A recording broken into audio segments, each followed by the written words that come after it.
সারাটা দিনে 3টি বার সেবাও দেন। কিন্তু মায়েরা, এই বাংলার ঘরে বিশেষ করে সনাতন ধর্মের মানুষ যারা, তারা এককালের ইতিহাস যদি কেউ মনে করে, এখন মানুষ সেটা ভুলে গিয়েছে, তাই অন্তরও কাঁদে না আর মাথাও আমাদের চাপ লাগে না।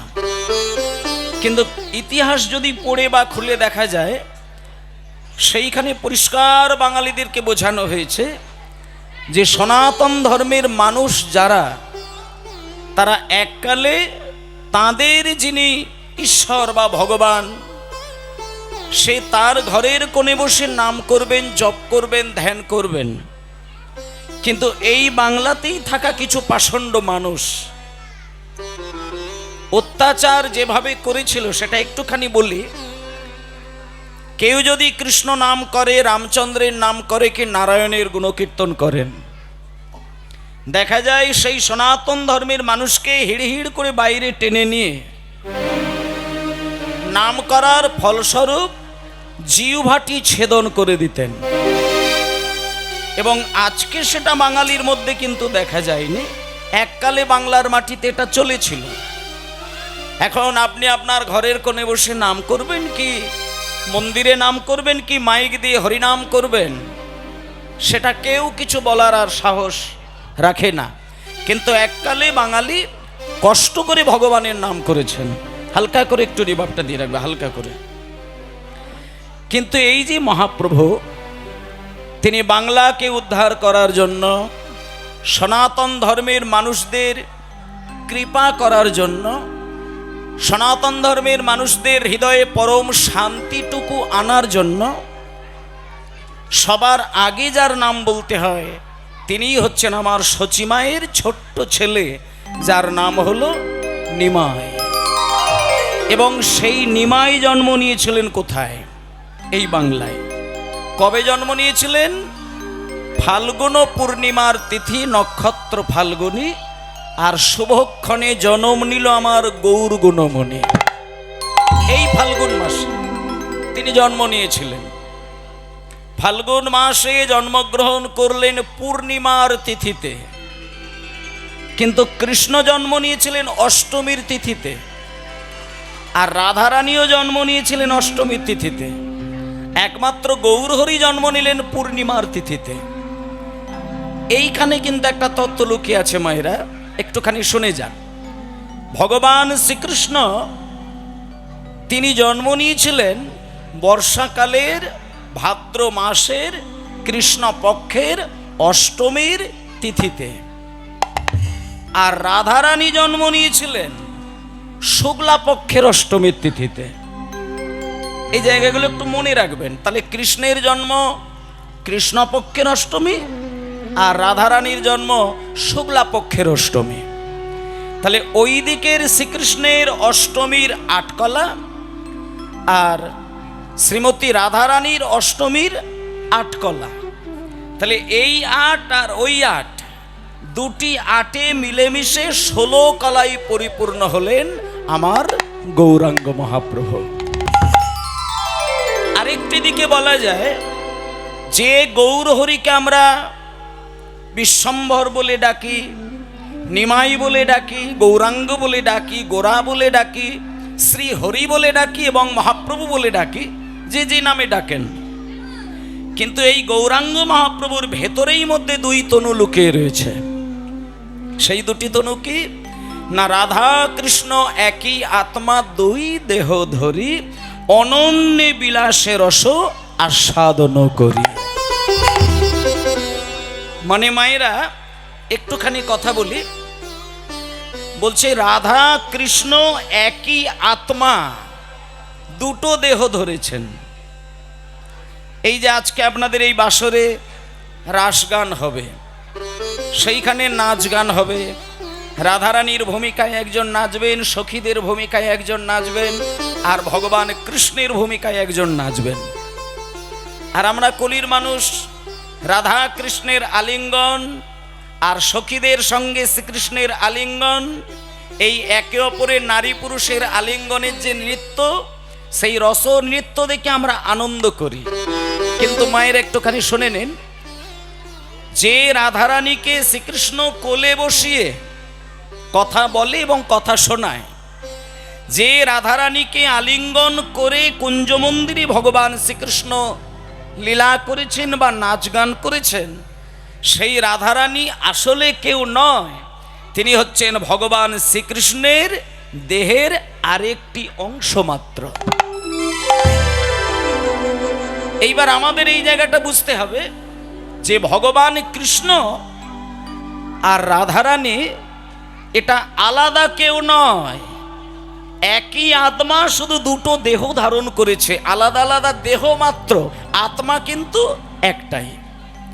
এটা আমার কথা নয়, পদাবলিতে বলছেন, দেখুন বলছে রাধা কৃষ্ণ একই আত্মা, দুই দেহ ধরি অনন্য বিলাসে রস আস্বাদন করি। বলে রাধা কৃষ্ণ এক আত্মা দুটো দেহ ধরেছেন কেন? না, তার কারণটি হলো একটাই, সেটা হচ্ছে কি না, রস আস্বাদন করার জন্য এক থেকে ভেঙে দুই দেহ ধারণ করেছেন। বলে বিষয়টাকে যদি আরো একটু ভালো করে ভেঙে বুঝিয়ে বলা যায় তাহলে মায়েরা বুঝতে পারবেন। শুনে নেন, কোনো মায়ের দেহ থেকে যদি একটা সন্তানের জন্ম না হয়, কোনো পিতার দেহ থেকে যদি একটা সন্তানের জন্ম না হয়, পিতার সঙ্গে পুত্রের যে বাৎসল্য প্রেমের যে মাধুর্যটা, সেটা যতক্ষণ নিজের দেহ থেকে ছেলের জন্ম না হবে ততক্ষণে হাজার বাবার ছেলেকে কোলে করে নাচালো কিন্তু সেই রসটা আস্বাদন করা যাবে না। মনে করুন আপনার গর্ভে সন্তান হয়নি, তাই বলে আপনি হাজার মায়ের সন্তানকে নিয়ে কোলে করে খুব আদর দেখাচ্ছেন, ভালোবাসা দেখাচ্ছেন, মুখে চুম্বন দিচ্ছেন, 10টা বছর কাটাচ্ছেন, কিন্তু ওটার মাধ্যম দিয়ে কিন্তু বাৎসল্য প্রেমটাকে কিঞ্চিত আস্বাদন করা যাবে না। একমাত্র বাৎসল্য প্রেম সেদিন আস্বাদন করা যাবে যেদিন আপনার গর্ভপাত্র থেকে সন্তানের জন্মটি হবে। তাহলে এই যে একটা দেহের ভেতর থেকে আরেকটি দেহের জন্ম হলো, এটা হলে পরে যেমন বাৎসল্য রসের প্রকাশ হয়, তেমনি ভগবান হচ্ছে পরম পুরুষ, সেখান থেকে একটা নারী মূর্তি তৈরি করেছেন, সেখানেও একটি রসের আস্বাদন জন্য, সেই রসটি হলো মধুর রস। এবার যদি বলি আরো ভালো করে বোঝানো যায়, রস হচ্ছে 5টি: শান্ত, দাস্য, সখ্য, বাৎসল্য, মধুর। এবং সর্বশ্রেষ্ঠ মাধুর্যে পরিপূর্ণ রসটি হচ্ছে মধুর রস। সেটা ভগবানের বোঝা সম্ভব হয়নি, এবং সেটা বোঝার জন্য, জানার জন্য ভগবান তারই দেহ থেকে একটা নারী মূর্তি বানালেন, যার নামকরণ হয়েছিল শ্রীমতী রাধারানী। এইবার মায়েদের একটা কথা বলি, কৃষ্ণের দেহ থেকে যদি একটা নারী মূর্তির সৃষ্টি হয়, তাহলে একাধারে যদি একটু দূর দিয়ে বিচার বিশ্লেষণ করা যায়, তাহলে কৃষ্ণ কিন্তু রাধারানীর স্বয়ং পিতা। একটু ভালো করে বিচার করলে দেখলে, যদি একটু গভীর দিয়ে চিন্তা করা যায়, যার দেহ থেকে একজনের দেহ তৈরি হয়, তার মানে একাধারে তার স্রষ্টা, তার পিতা স্বরূপ। তাহলে পিতার সঙ্গে কন্যার যে নাচ হয়, সেই নাচের মধ্যে কোন রসের নাচ হবে, এই মিনিমাম জ্ঞানটা যদি কারোর জন্ম না নেয়, তার কোনোদিন রাসলীলা শ্রবণ করা উচিত নয়। এখন বিশেষ করে হরিবাসরে যখন রাসগান হয়, দেখবেন অষ্টসখীকে দাঁড় করিয়ে ধেই ধেই করে কোমর দুলিয়ে দুলিয়ে রাধাকৃষ্ণ আর সখীদের নৃত্য প্রদর্শন করানো হয়।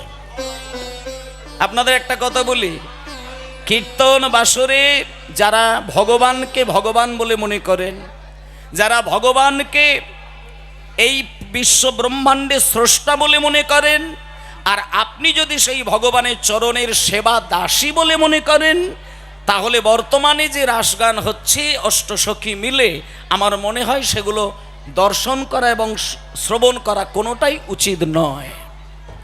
কারণ ওইখানে ভজন আর সাধন বিন্দুমাত্র থাকে না। কীর্তন শুনলে পরে মানুষের মনের ভেতরের অন্ধকারটি দূর হয়ে যাবে। কীর্তন শুনলে পরে একজন অভক্ত ভক্ত হয়ে যাবে। কীর্তন শুনতে শুনতে একজন মাতাল মদের স্বাদ থেকে বেরিয়ে নামের স্বাদে চলে আসবে। কীর্তন শুনলে মূর্খ পণ্ডিত হয়ে যাবে, দরিদ্র ধনী হয়ে যাবে।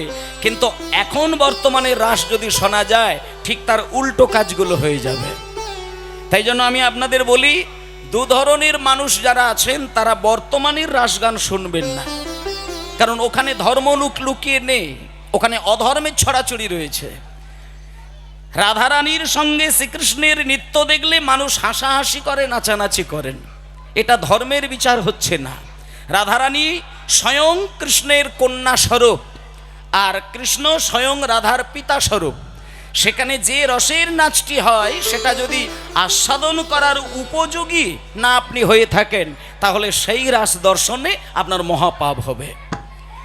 যাদের বাড়িতে ভাগবত আছে বলে দিই, ভাগবতের 10ম স্কন্ধটা খুলবেন, 29 থেকে 33 অধ্যায় প্রত্যেকটি শ্লোক আপনারা পড়বেন। সেখানে রাধা কৃষ্ণের সমস্ত রাসের বিবরণ দেওয়া রয়েছে। সেখানে ওই অসভ্য নাচের বিবরণ কোনো জায়গায় উল্লেখ করা নেই। কিন্তু আজকে মানুষ আনন্দটাকে বেছে নিয়েছেন, আর আনন্দটাকে বেছে নিয়েছে তো সেটা কীর্তন বাসরের আনন্দটাকে সেই জায়গায় জুড়ে দিয়েছেন। হরিনাম হচ্ছে ভজনের একটি ক্ষেত্র, সেখানে অসভ্যতামি করা চলে না। তাই মায়েরা, আপনারা অবশ্যই রাস দেখবেন, কিন্তু বিচার বিশ্লেষণ মাথায় রেখে রাস দেখবেন, তাহলে আপনাদের দোষ নেই। তা না হলে সারাদিনের কীর্তন শোনা, ভজন করা, সাধন করা সবই বিফল হয়ে যায়। তাই চলুন, আজকে ভগবান শ্রীকৃষ্ণ পদাবলীর মধ্য দিয়ে বলছে, রাধা কৃষ্ণ একই আত্মা, দুই দেহ ধরি, অনন্য বিলাসে রস আস্বাদন করি। পরবর্তী লাইনে বলছে, সেই দুই তনু এবে চৈতন্য গোসাই, রস আস্বাদিতে দোহে হইল এক ঠাঁই। মানে দুটো পদের মানে দুই রকম। প্রথমে বলছে রস আস্বাদনের জন্য এক দেহ থেকে দুই ভাগ, পরবর্তী পদের মধ্যে বলছে রস আস্বাদনের জন্য দুই দেহ মিলেমিশে এক ভাগ। বলে এটার মানে কি? মানেটা বুঝে নিন। বলছে, এসেছে ব্রজের বাঁকা কালো সখা দেখবি আয়, তোদের সোনার নদিয়ায়। এসেছে ব্রজের বাঁকা কালো সখা দেখবি আয়, তোদের সোনার নদিয়ায়। এসেছে ব্রজের বাঁকা কালো সখা দেখবি আয়, তোদের সোনার নদিয়ায়। এসেছে ব্রজের বাঁকা কালো সখা দেখবি আয়, তোদের সোনার নদিয়ায়। রং ফিরেছে ঢং ফিরেছে, রং ফিরেছে ঢং ফিরেছে, কালো এখন চেনা দায়। তার রং ফিরেছে ঢং ফিরেছে, কালো এখন চেনা দায়। এসেছে ব্রজের বাঁকা কালো সখা দেখবি আয়, তোদের সোনার নদিয়ায়। এসেছে ব্রজের বাঁকা কালো সখা দেখবি আয়, তোদের সোনার নদিয়ায়। নায় নায় নায় নায় নায়, কালো বরণ না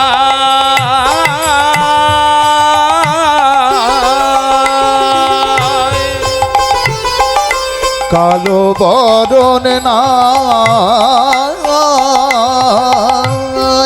আচ্ছা দাঁড়াও দাঁড়াও, একটুখানি বলি মায়েরা।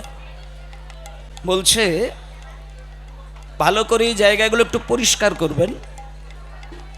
প্রথম লাইনটাতে বলল রাধা কৃষ্ণ একাত্মা দুই দেহ ধরি, অনন্য বিলাসের রস আস্বাদন করি। বেশ, এটা আমরা বুঝতে পারলাম, কিন্তু পরের লাইনটাতে আবার মাথাটাকে খারাপ করে দিলেন। সেটা কি? না সেই দুই তনু এবে চৈতন্য গোসাই রস আস্বাদিতে দোহে হইল এক উঠাই। মানে এখানে আবার বলতে চাইল রস আস্বাদন করার জন্যই রাধারানী আর শ্রীকৃষ্ণ এই দুই শক্তি মিলেমিশে নাকি আমার গৌরাঙ্গ হয়ে জন্ম নিয়েছে। বলে এটা তো মাথায় ঢুকলো না। তাহলে রাধা আর কৃষ্ণ এরা দুই এক হয়ে যদি রস আস্বাদন সম্ভবই ছিল, তাহলে আগে ওনারা এক থেকে দুই হলো কেন? মায়েরা এই জায়গাগুলো একটু পরিষ্কার করে বুঝবেন।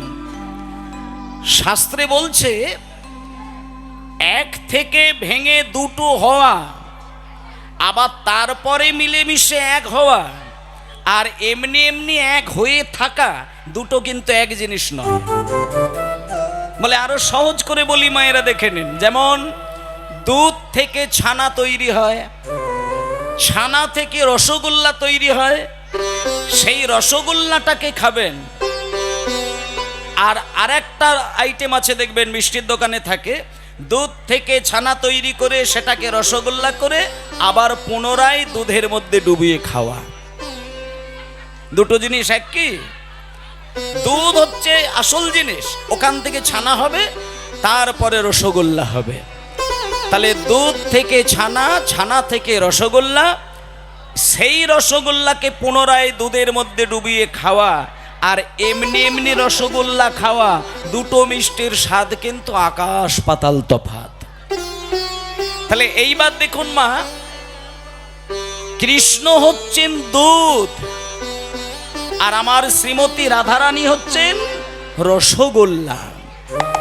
বলছে রাধারূপী রসগোল্লা কৃষ্ণরূপী দুধের সাথে মিলেমিশে কলিযুগে সচিমায়ের কোলে যেন রসমালাই হয়ে গৌরাঙ্গ অবতীর্ণ হলেন। নিতাই গৌর প্রেমানন্দে হরিবোল হরিবোল হরিবোল। তাই জন্যই পদের মধ্যে বললেন রং ফিরেছে, ঢং ফিরেছে, রং ফিরেছে, ঢং ফিরেছে, কালো এখন চেনা তার রং ফিরেছে, ঢং ফিরেছে, কালো এখন চেনা দায়। এসেছে ব্রজের বাঁকা কালো সখা দেখবি আয়, তোদের সোনার নদিয়ায়। এসেছে ব্রজের বাঁকা কালো সখা দেখবি আয়, তোদের এই সোনার নদিয়ায়। মায়েরা, আজকে এই যে চৈতন্য মহাপ্রভু আমাদের বাংলার ঘরের ছেলে, আপনাদের একটা কথাই বলবো, যারা রাধারানী আর কৃষ্ণকে মন্দিরের মধ্যে রেখেছেন এবং সেবা করছেন, বা কেউ হয়তো কালী ঠাকুরকে পছন্দ করেন, রাধা গোবিন্দকে ভালোবাসেন নাই, হতে পারে ভক্তদের রুচি তো এক হতে পারে না। এখন পরম ব্রহ্ম ভগবান কৃষ্ণ হচ্ছেন তিনি স্বয়ং ভগবান, আর বাকি সকল দেবদেবতা হচ্ছে ভগবানের থেকে সৃষ্টি মাত্র। যেমন একটা প্রদীপ থেকে অসংখ্য প্রদীপকে জ্বালানো যায়, কিন্তু আসল প্রদীপ থাকে একটি, তেমনি স্বয়ং ভগবান হচ্ছেন তিনি পরম ব্রহ্ম, তিনি সচ্চিদানন্দময়, আর সেইখান থেকে সৃষ্টি হয়েছে সকল দেবদেবতা। এবার আপনি কালী ঠাকুরকে ভালোবাসেন, কিন্তু একজন হয়তো শিব ঠাকুর ভালোবাসেন, আবার কেউ কালীও ভালোবাসেন না, শিবও ভালোবাসেন না, কার্তিক ঠাকুরকে ভালোবাসেন, কেউ লক্ষ্মী ঠাকুর ভালোবাসেন, কেউ গণেশ ঠাকুর ভালোবাসেন। 33 কোটি দেব দেবতা, কে কার চরণে অঞ্জলি দেবে সেটা তার ব্যক্তিগত রুচি অনুসারে হয়। কিন্তু মায়েরা, মানুষ তার নিজের সুবিধার জন্য, স্বার্থের জন্য, নিজের কামনা বাসনা সহজে পূরণের জন্য ভগবানেরই বিভিন্ন রূপকে তার নিজের আরাধ্য বলে মনে করেছেন। যেমন কাঁথা সেলাই করতে গেলে সূচের প্রয়োজন হয়, কিন্তু মাটি মাটি যদি কোপাতে হয় সেইখানে কিন্তু সুচ দিয়ে হবে না, সেখানে কোদাল লাগবে। কিন্তু আপনি কোদাল বলুন, কুরুল বলুন, কাটারি বলুন, কাঁচি বলুন, সুচ বলুন, সবই কিন্তু লোহা থেকে এসেছে। সেই একটাই স্রষ্টা, সে হচ্ছে লোহা। সেইখান থেকে বিভিন্ন রকম অস্ত্র তৈরি হয়েছে মানুষের কর্মের সুবিধার জন্য। কিন্তু তোমাকে মূল স্রষ্টা সেই লোহা, তাকেই কিন্তু সম্মান করতে হবে। তাই ভগবান হচ্ছেন স্বয়ং পরম ব্রহ্ম, যার থেকে সৃষ্টি হয়েছেন সকল দেব দেবতার। আপনার সুবিধা, আপনার বাসনা পূরণের জন্য দেবতাদের সৃষ্টি।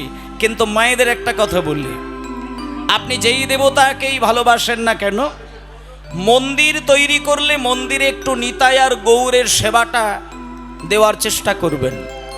আমি অনেক বাড়িতে দেখেছি, এটা নিজে দাঁড়িয়ে দেখেছি, কালী পুজো করে, দুর্গা পুজো করে, জগদ্ধাত্রী পুজো করে, লক্ষ্মী পুজো করেন, গণেশ পুজো করেন, কিন্তু নিতাই গৌরকে চেনেন না। আমি অনেক বাড়িতে দেখেছি, বলে নিতাই গৌর আবার কে, কিন্তু সারা বছর দুর্গা পুজো করে বেড়াচ্ছে।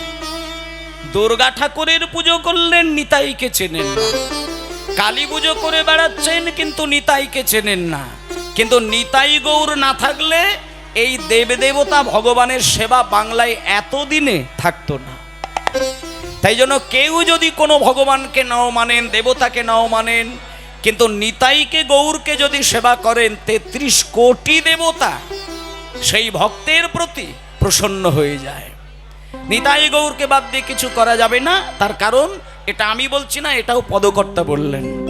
পদকর্তা বলছে, চারি বেদে ষড়দর্শন করিয়া অধ্যায়ন, চারি বেদে ষড়দর্শন করিয়া অধ্যায়ন, চারি বেদ ষড়দর্শন করিয়া হৃদয়, চারি বেদে ষড়দর্শন করিয়া অধ্যায়ন, চারি বেদে ষড়দর্শন করিয়া অধ্যায়ন, সে যদি আমার গৌরাঙ্গ নাহি ভজে, সে যদি আমার গৌরাঙ্গ নাহি ভজে, যদি আমার গৌরাঙ্গ নাহি ভজে, বৃথা তারি অধ্যায়ন লোচন বিহীন তারে অধ্যায়ন লোচন বিহীন জন, তারে অধ্যায়ন লোচন বিহীন জন, অন্ধের দর্পণে কিবা কাজে, বলো অন্ধের দর্পণে কি বাকাজে, দর্পণে অন্ধের কি বাকাজে। একটু দাঁড়াও। চারি বেদ ষড়দর্শন করিয়া অধ্যায়ন, সে যদি গৌরাঙ্গ নাহি ভজে। বাবা, এই পদাবস্ত্র জ্ঞানের অধিকারী হলে হবে না, আমাকে একটু তীর মারা, যুদ্ধ করা, মারপিট করা, এইগুলো একটু শিখিয়ে দিতে হবে। তখন গুরুদেব বললেন, কৃষ্ণ ঠিক আছে দাঁড়াও, যুদ্ধবিদ্যা আমি তোমাকে শেখাবো, কিন্তু সেই সাথে একটু শাস্ত্রবিদ্যাটাও শেখো। ব্যাস, এটা কৃষ্ণের সঙ্গে হয়ে গেল। এইবার সুদামাকে বলছেন, সুদামা তুমি কি শিখতে চাও? সুদামা বলছেন, গুরুদেব আপনি আমাকে ওই যুদ্ধবিদ্যা আমাকে শেখানোর দরকার নেই, আপনি শুধু আমাকে প্রাণ ভরে বেদ পাঠ শিখিয়ে দেন, আমি বেদ পাঠ করব। ও তুমি বেদ পাঠ করবে?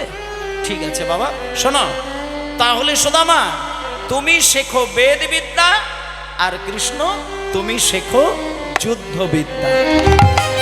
এই বলে মায়েরা সুন্দর করে বুঝে নিন, 1 বছর ধরে কৃষ্ণ শিখলেন বেদ পাঠ, আর 1 বছর ধরে সুদামা শিখলেন বেদ পাঠ, আর কৃষ্ণ শিখলেন ওই ধনুর্বাণ বিদ্যা। 1টা বছরের মধ্যে দুজনের বিদ্যা বুদ্ধি যা শেখার হয়ে গেল।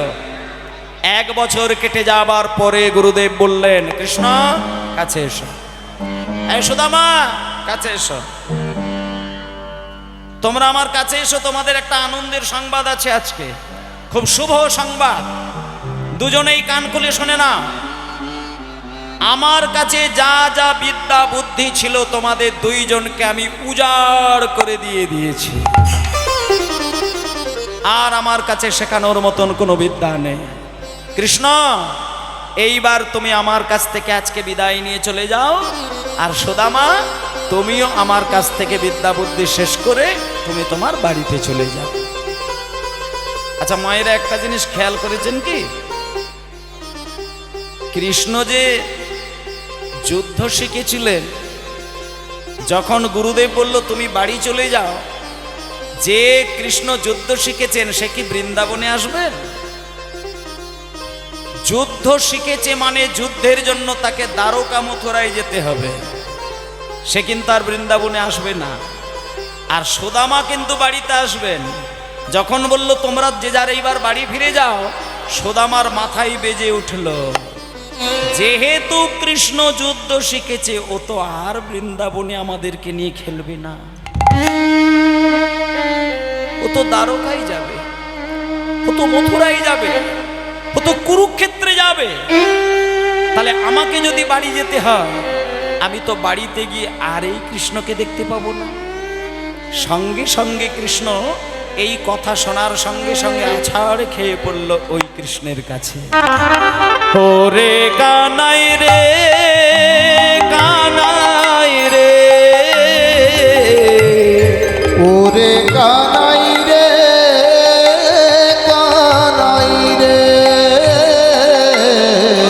ওরে কানাই রে, কানাই রে, সারাটি জনমিও চাঁদ বদন, সারাটি জনম ও চাঁদ বদন, সারাটি জনম চাঁদ বদন, হৃদয়ে আঁকে আলব, হৃদয়ে আঁকে আলব, সারাটি জনম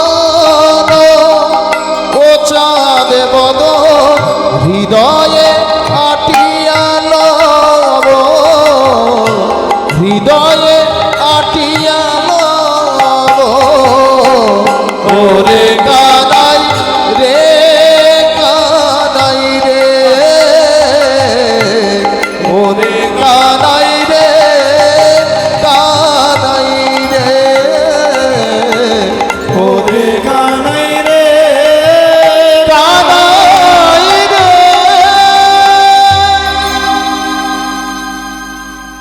ভক্তমণ্ডলী মায়েরা, সুদামা পাগলের মতো কৃষ্ণের সামনে দাঁড়িয়ে কাঁদতে শুরু করে দিল। যখন সুদামার চোখ থেকে দুবিন্দু জল গড়িয়ে পড়ছে, কৃষ্ণ স্বয়ং সুদামার চোখের জল মুছিয়ে দিয়ে বলছে, সুদামা, এই সুদামা, ওরে সুদামা, এতদিন তোর সঙ্গে আমি খেলা খেললাম, কিন্তু তুই বুঝতে পারলি না, তোর চোখে যদি আমি জল দেখতে পাই আমার বুকে ব্যথা লাগে সুদামা। হ্যাঁ সুদামা, এই তো আমি তোকে কথা দিচ্ছি, আমি এখন যাব দ্বারকায়, তারপরে যাব মথুরায়, আর তুই তোর বৃদ্ধ পিতামাতার কাছে ফিরে যা। তবে আমি যেহেতু তোর প্রাণের সখা, তাই আমি তোকে একটা কথা দিয়ে দিলাম, জীবনে যদি তোর কোনোদিন দুঃখ বা কষ্ট হয়, আমার কাছেই তোকে ছুটে যেতে হবে তা না, তোর বাড়িতে বসে শুধু আমার নামটা ধরে তুই কাঁদবি।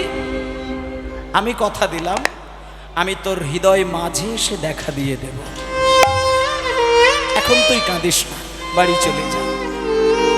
এই বলে মায়েরা ভালো করে দেখুন, কৃষ্ণ চলে এলো দ্বারকায়, আর সুদামা চলে এলো বাড়িতে।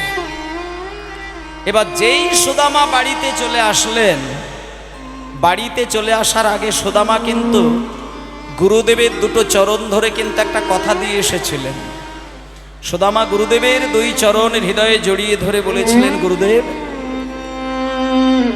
গুরুদেব, আমার বাবা যেদিনকে আপনার কাছে রেখে দিয়ে গেছিলেন না, সেদিন আমার বাবা বলেছিলেন, গুরুদেবের কাছে বসে যদি কোনো ছেলে বিদ্যা বুদ্ধি অর্জন করে, সেই বিদ্যা যেদিনকে শেষ হয়ে যায়, সেই দিন নাকি গুরুর চরণ ধরে দক্ষিণা দিতে হয়। তা গুরুদেব, আপনি যে আমাকে 1 বছর ধরে লেখাপড়া শেখালেন, কিন্তু আমার কাছে দক্ষিণা দেবার মতো কিছু নেই।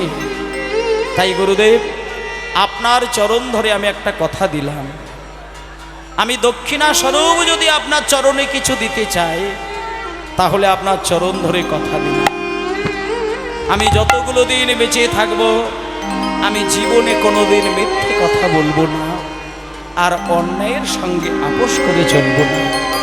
তাতে আমার অন্ন জুটুক কিংবা না জুটুক। এই বলে সুদামা গুরুদেবের 2 চরণে প্রণাম করে এই কথা প্রতিশ্রুতিবদ্ধ হয়ে বাড়িতে চলে আসলেন। বাড়িতে এসে মা বাবার সাক্ষাৎ পেল। সেই মা বাবা দেখতে দেখতে সুদামার বিবাহের দিন ধার্য করল। ইতিমধ্যে সুদামার বিবাহ হয়ে গেল। এবং নিতাই গৌর প্রভানন্দে হরিবোল হরিবোল জয় নিতাই। এবার সেই সুদামা পরবর্তীকালে আবার যখন তার বিবাহ হলো, তার স্ত্রীর নাম দিয়েছিল কুচেলা দেবী। কুচেলা দেবীকে নিয়ে সুদামা সংসার করছিল পরবর্তীকালে। আচ্ছা জয় নিতাই, ঠিক আছে চলো। সুদামা পরবর্তীকালে এক সময় কাঁদতে কাঁদতে, হ্যাঁ ঠিক আছে ঠিক আছে, আবার কৃষ্ণের সঙ্গে দেখা করতে গিয়েছিলেন। আস্তে দল যেহেতু এসে গেছে, বাবা ঠিক আছে, আসরে আর উঠবেন না, আসরে নয় বাবা, আসরে নয়, আসরে নয়। জয় নিতাই, হরিবোল হরিবোল, নিতাই গৌর হরিবোল, নিতাই গৌর হরিবোল, জয় নিতাই। দেখতে দেখতে সুদামা বাড়িতে আসলেন। সুদামার মা বাবা তড়িঘড়ি করে সুদামার বিবাহের দিন ধার্য করলেন, বিবাহ দিলেন। যেদিনকে সুদামার বিবাহ হলো, যে মেয়েটির সাথে সুদামার বিবাহ হলো, সেই মেয়েটির নাম হলো কুচেলা দেবী।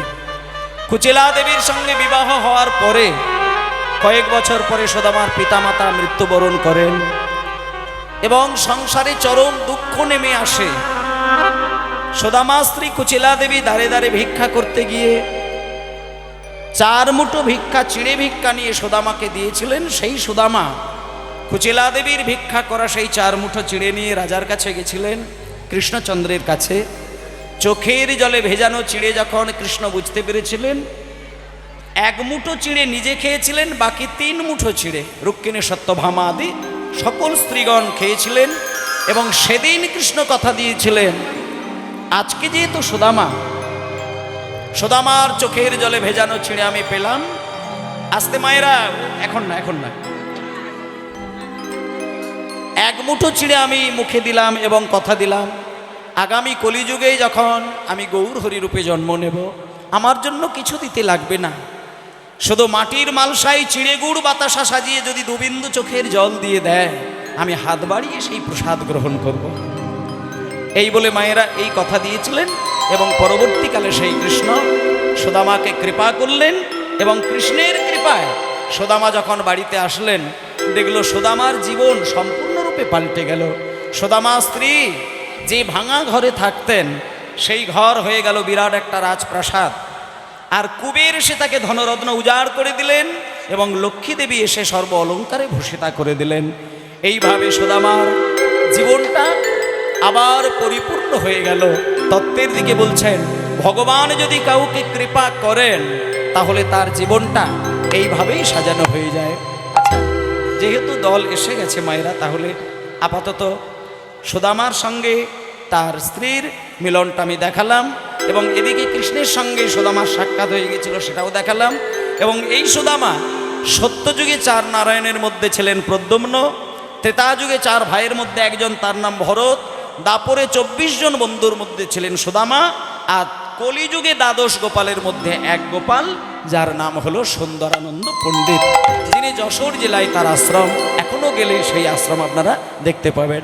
সবাই মিলে একটু বলুন, কৃষ্ণ সুদামা কি, বৃন্দাবন ধাম কি, আপন আপন গুরুদেব কি। জয় জয় ভক্তবৃন্দ গৌরী যাহার প্রাণ।